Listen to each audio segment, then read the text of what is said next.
Olá, meus irmãos, que a graça e a paz de Jesus Cristo esteja com os irmãos. Nós vamos dar continuidade da sequência à nossa aula, e hoje eu gostaria de falar com os irmãos especialmente sobre o caráter multiforme da igreja. E ao falarmos do caráter multiforme da igreja, eu quero destacar alguns pontos aqui da aula de hoje, que é o objetivo da nossa aula, que é falar da igreja, justamente da igreja como sendo uma igreja militante e triunfante, e da igreja visível e invisível, tá? Uma vez que nós já falamos na semana passada da igreja como organismo e organização, tá bom? Então, como nós já falamos, isso faz parte dessa distinção que nós fazemos da igreja, porque ao falarmos da igreja, meus irmãos, é preciso fazermos 3 distinções da mesma, a saber, isso que eu acabei de dizer aos irmãos: a igreja como organismo e organização, e a igreja, como veremos, a igreja militante e triunfante, e igreja visível e igreja invisível. Em síntese, de uma tentativa, portanto, de resumirmos a aula da semana passada, podemos dizer, portanto, que a igreja como organismo, tá? A igreja como organismo é, portanto, a comunhão dos fiéis. Em latim, coetus fidelium.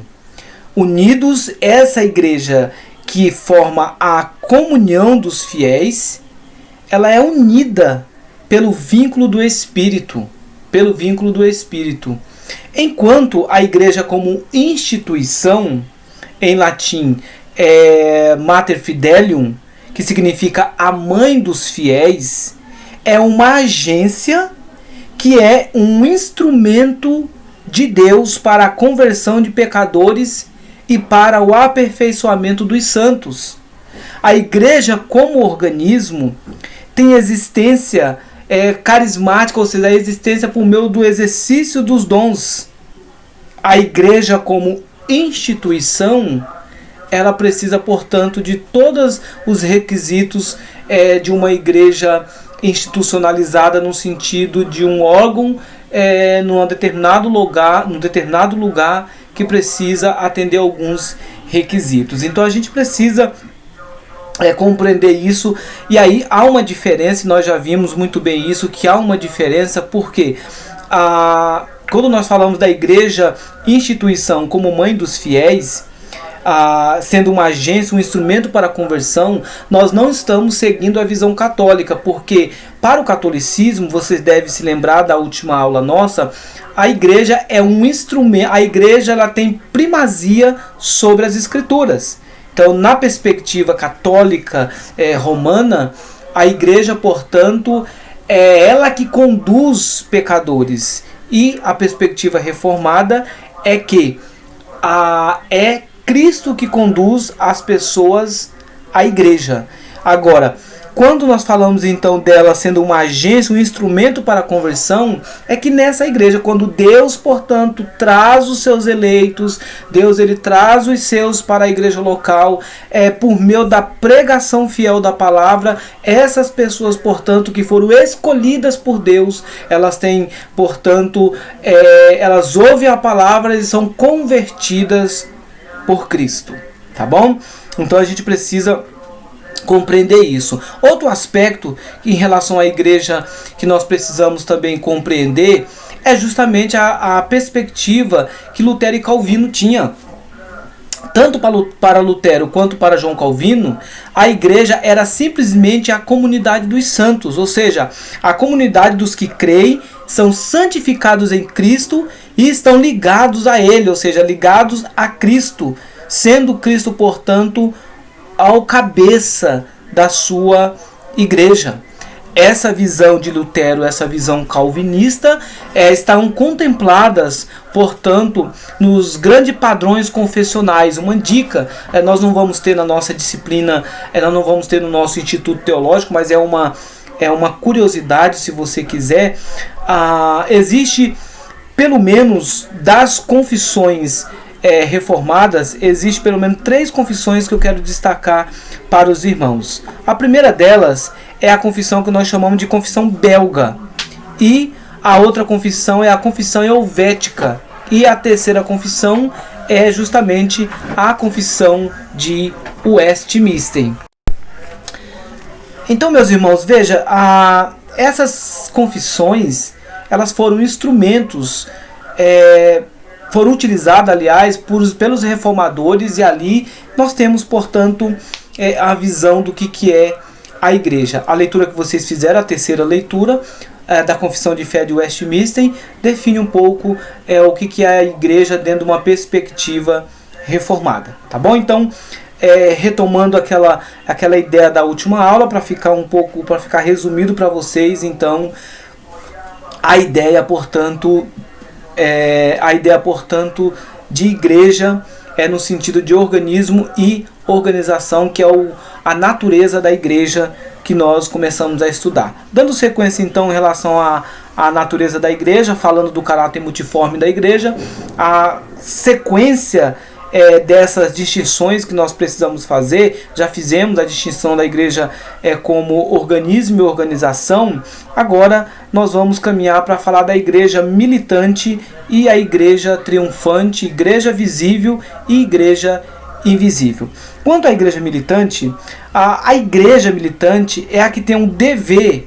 Essa igreja militante, da ideia de milícia, de militância, não militância política, a ideia de militar, literalmente, Berkhoff vai dizer que a ideia de que a igreja está em guerra, mas não em guerra sangrenta, tá? E não em guerra sangrenta, mas em guerra para proclamar a verdade e combater o erro.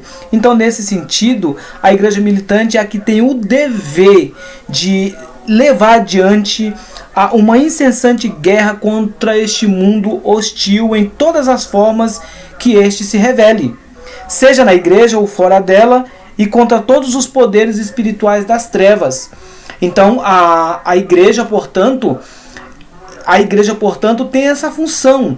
Ela não deve se misturar, mas eu gosto muito da expressão que não me recordo, eu nunca me recordo se é Lutero ou outro reformador que vai dizer que a igreja é a consciência do Estado. Eu suspeito que seja Lutero, depois eu confirmo para os irmãos, mas o reformador vai dizer que a igreja é a consciência do Estado. Então a igreja tem um dever de denunciar o erro, denunciar o pecado e manter-se incontaminada do mundo. Então, nessa perspectiva, a igreja, portanto, militante, essa igreja, ela tem uma batalha contra os poderes espirituais das trevas, contra este mundo hostil. E por que isso? Porque a igreja militante, ela vive em contramão da sociedade caída, tá? Ela vive em contramão da sociedade caída. Gosto muito da definição que o doutor reverendo Augusto Nicodemos fala sobre a igreja. Nas suas palavras, literalmente, ele diz o seguinte, abre aspas: a igreja militante, composta dos crentes vivos neste mundo, que ainda estão lutando contra a carne, o pecado, o mundo e Satanás. Então, a luta contra a carne, contra a nossa natureza pecaminosa, a luta contra o pecado, contra as ofertas deste mundo, para não cedermos às ofertas deste mundo e pecarmos contra Deus, desobedecendo a sua palavra, a luta contra toda a visão, a cosmovisão que esse mundo tem, e a luta contra Satanás, que sempre, eu entendo que o mundo e Satanás aqui, o pecado, a carne, sempre são formas sugestionáveis de Satanás colocar situações para nos levar a pecar. Então veja, a igreja militante, ela está lutando, ela está em luta contra essas coisas. Tá bom? Então, precisamos compreender isso. A igreja militante é esta que está neste mundo, que tem um endereço, tem um número. Essa igreja é a igreja militante. Está em militância contra as forças do mal, contra uma sociedade caída que tem a função, portanto, de pregar o evangelho para que pecadores ouçam e sejam convertidas por Cristo Jesus. Isso é a igreja militante. Essa é a igreja militante. Quanto à igreja triunfante, a ideia de triunfo já está bem clara aqui no texto. Na terra a igreja é militante, no céu a igreja é triunfante, ou seja, a igreja triunfante ela é composta daqueles fiéis que, tendo vencido a luta, entendam bem, a igreja militante ela está em luta constante. Agora a igreja triunfante não. Se a militante está em luta, a igreja triunfante não. A igreja triunfante ela é, portanto, composta daqueles fiéis que, tendo vencido a luta, já partiram deste mundo e hoje desfrutam do triunfo na presença de Deus. Na presença de Deus. Quero ler com os irmãos uma passagem bíblica que fala sobre isso, que é Hebreus capítulo 12, nós vamos ler os versos de número 22 a 23.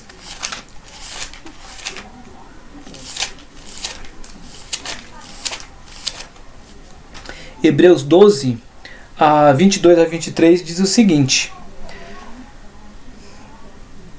E igreja dos primogênitos, arrolados nos céus, e a Deus, o juiz de todos, e aos espíritos dos justos aperfeiçoados. Verso 22. Mas tendo chegado ao monte Sião, e à cidade do Deus vivo, a Jerusalém celestial, e a incontáveis hostes de anjos, e a universal assembleia, e igreja dos primogênitos arrolados nos céus, e a Deus, o juiz de todos, e aos espíritos dos justos aperfeiçoados. Aqui está falando sobre o contraste entre Sinai e Sião, falando sobre a realidade terrena e a realidade celestial. E aqui tem um texto que fala justamente do estado dessa igreja triunfante que está nos céus, que ali nessa igreja está arrolada as pessoas, portanto, que já estão com Cristo Jesus. Então essas duas partes da igreja, dentro da perspectiva bíblica, elas se unirão na vinda do Senhor Jesus, quando houver, portanto, a ressurreição dos mortos e o nosso encontro com o Senhor, para com eles ficarmos para sempre. Para sempre. Tem referência que você pode depois ler, pausa o vídeo, depois você vai ler lá em 1 Tessalonicenses capítulo 4, verso 16 a 18, que vai falar sobre isso. Irmãos, se por um lado a igreja militante ela se expressa aqui neste mundo por meio de igrejas locais, e aí você tem vários exemplos dos servos de Deus, o apóstolo Paulo, por exemplo, escrevendo suas cartas às várias igrejas locais, como Corinto, Tessalônica, a igreja dos Filipenses. Então são exemplos de igrejas locais. Essas igrejas locais são, portanto, a organização dos crentes, ainda que informal, que se reúnem regularmente para cultuar a Deus, serem instruídos em sua palavra, se edificarem mutuamente e celebrar os sacramentos. As igrejas locais, portanto, a militante, tem direção e liderança espiritual, promovem cultos de adoração, celebram os sacramentos, anunciam o evangelho do reino de Deus. Essas igrejas locais podem ter, portanto, o seu aspecto estrutural, que nós chamamos de organizacional, mas jamais deve ser considerada, um teólogo já diz que, apesar da igreja militante ela ter tudo isso, ela não deve ser considerada como uma empresa, ela não deve ser considerada como uma empresa ou um clube, e nem os interesses organizacionais devem sobrepujar os interesses do reino de Deus. Por mais que tenha os traços semelhantes de organização, a igreja não é uma empresa. A igreja, os crentes não são clientes. Os crentes não são clientes. A igreja pertence a Cristo e deve ser administrada de acordo com a palavra de Deus. Ela é militante, ela é organizacional, sim. Mas os líderes dessa igreja não podem confundi-la com uma empresa. E nem os crentes acharem que a igreja é uma empresa e, portanto, uma vez que eu sou sócio dessa empresa, eu devo fazer o que eu quiser. Não é isso, tá? Não é isso. A gente precisa compreender essa diferença. Essas igrejas locais podem ser mais ou menos puras, dependendo de quão pura é a pregação do evangelho que ocorre ali, a celebração dos sacramentos, o exercício correto da disciplina entre seus membros, que vocês já leram sobre as marcas da verdadeira igreja. Então, a igreja do Senhor Jesus, ela tem essa, e nós vamos ver mais à frente, ela tem esse processo de santificação, a militante. A triunfante não. A triunfante, essa igreja triunfante, portanto, ela já venceu a luta. O problema é quando nós olhamos para a igreja local e queremos que a igreja local seja como a igreja triunfante, perfeita, e não é. Ela está caminhando nesse processo de perfeição. Alguém já disse que nós estamos em obras. E essa obra, ela só será acabada na volta de Cristo, na volta do nosso Redentor. Então nós precisamos olhar para a igreja local, para a igreja militante, como uma igreja que é imperfeita, que precisa caminhar rumo à perfeição. Sim, essa igreja precisa caminhar rumo à perfeição, mas é uma igreja, portanto, que não é perfeita. Está caminhando, e é por meio da pregação da palavra, da administração correta dos sacramentos, o exercício da disciplina, quando o pecador é confrontado, é que essa igreja se aproxima cada vez mais da realidade triunfante.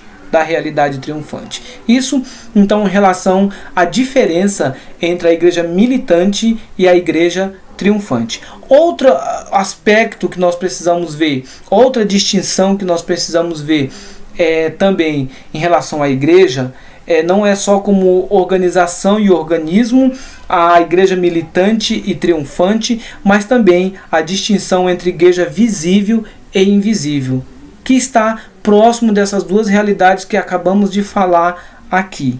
Alguns estudiosos afirmam que Lutero, por exemplo, foi o primeiro a fazer essa distinção, e outros reformadores a reconheceram e também aplicaram à igreja.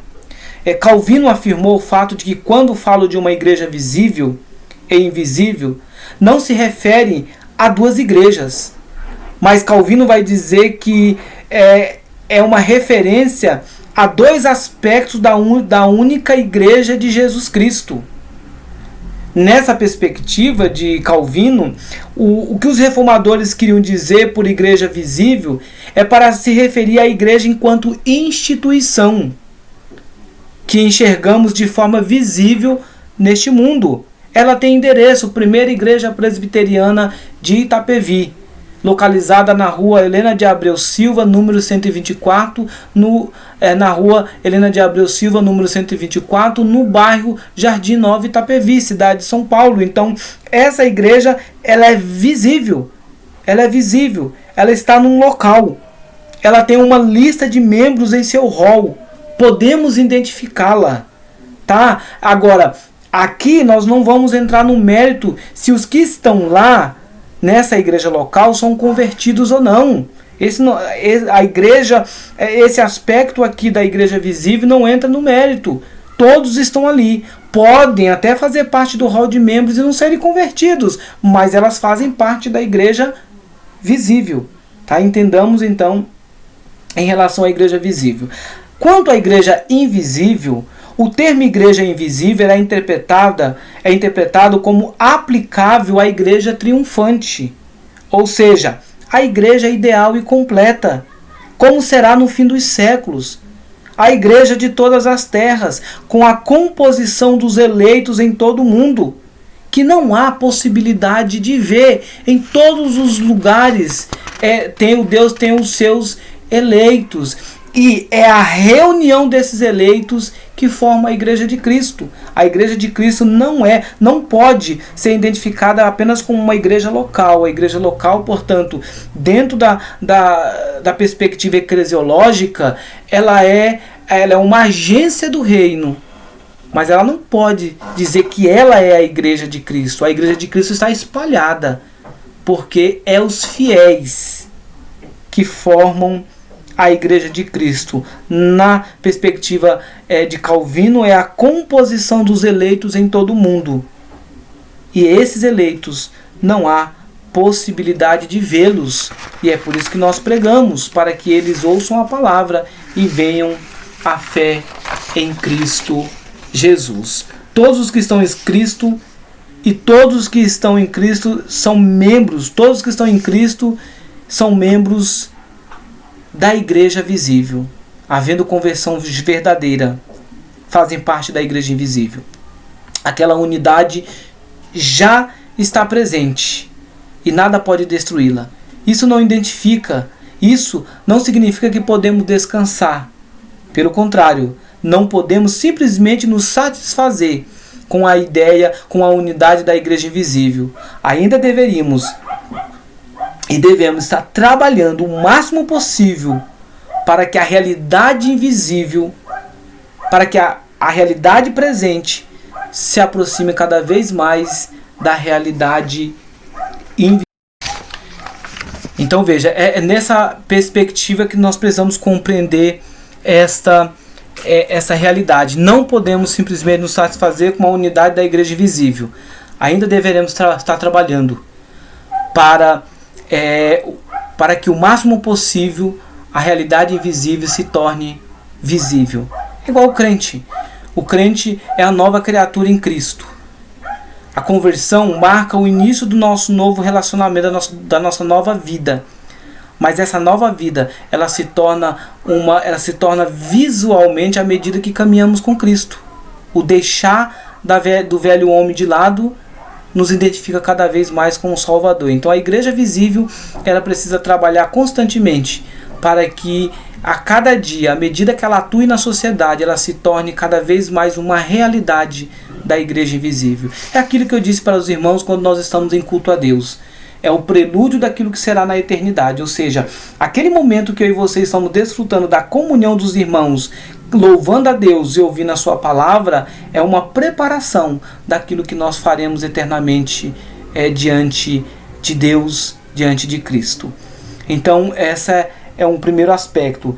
Irmãos, eu gosto muito de uma definição que Sproul faz no seu livro, O que é a Igreja.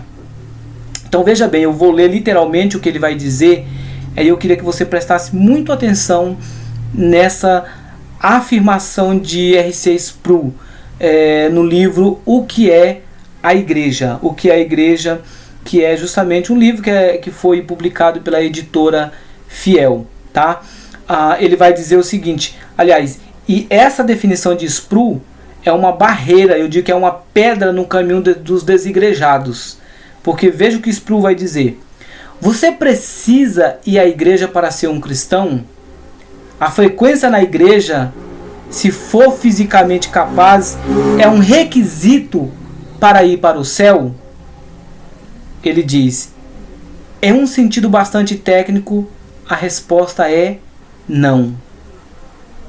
No entanto, veja bem, você precisa ir à igreja para ser um cristão? Precisa ter uma frequência fisicamente para ir para o céu? A resposta é não. No entanto, devemos nos lembrar de algumas coisas. Cristo ordena que seu povo não abandone a comunhão na congregação. Hebreus capítulo 10, verso 25, não deixemos de nos congregar como é costume de alguns. Quando Deus constituiu o povo de Israel, ele os organizou em uma nação visível e colocou sobre eles uma obrigação solene e sagrada de se congregarem na adoração pública diante dele. Logo, se uma pessoa está em Cristo, ela é chamada a participar da koinonia, ou seja, da comunhão com outros cristãos e a adoração a Deus de acordo com os preceitos de Cristo.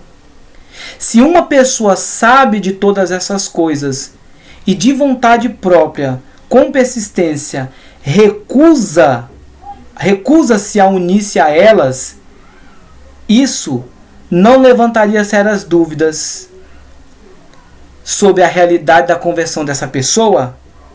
Talvez uma pessoa possa ser um novo cristão e tomar essa posição, mas acho muito improvável um nascido de novo não querer congregar. Que coisa, né? Que desafio, que visão maravilhosa é que Spru tem da igreja e da nossa participação na igreja local. Dentro dos limites físicos da igreja institucionalizada, há pessoas que são verdadeiramente crentes, mas há também incrédulos dentro da igreja visível. Eles estão na igreja, mas não estão em Cristo, porque fizeram uma falsa profissão de fé. Jesus disse de alguns dos seus contemporâneos, e isso está registrado lá em Mateus capítulo 15, verso 8, esse povo me honra com os lábios, mas o seu coração está longe de mim. Veja, Jesus reconheceu que havia pessoas dentro de Israel que não eram verdadeiramente israelitas, não eram verdadeiros crentes. Paulo disse algo similar lá em Romanos capítulo 9, quando ele disse: e não pensemos que a palavra de Deus haja falhado, porque nem todos os de Israel são de fato israelitas. Esses judeus praticavam todos os rituais e eram parte da comunidade visível.